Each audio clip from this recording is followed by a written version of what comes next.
Sonoma Water, over a decade ago, started this process with the Center for Western Weather and Water Extremes and partners, State of California, NOAA, Bureau of Reclamation, and to that tune, we put about $1.5 million toward this. We did it with the design to help others follow if they have a core facility and to actually go through those hard-earned lessons if you're the first adopter.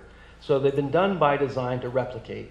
Each reservoir kind of needs a series of technical experts coming together to work in collaboration. So it's partnership, collaboration, and leveraging are what James Gore would ask us to share with you today, and he's helped us get to that point with the colleagues that are up here.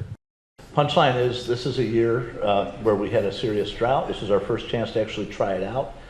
And the black line is what the operator did because we had developed the tools and the knowledge for them to do this. They kept some water after a storm, whereas the red line is what would have happened without FERO.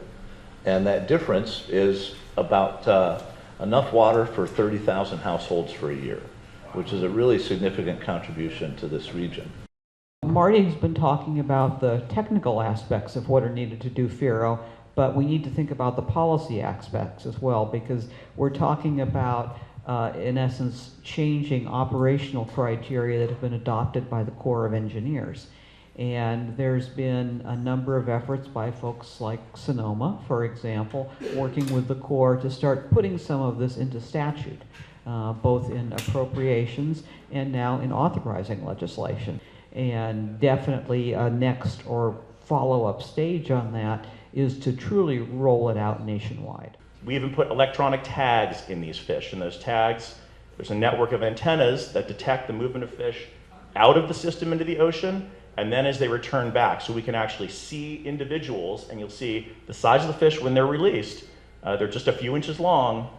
All of these fish have a small electronic tag in them.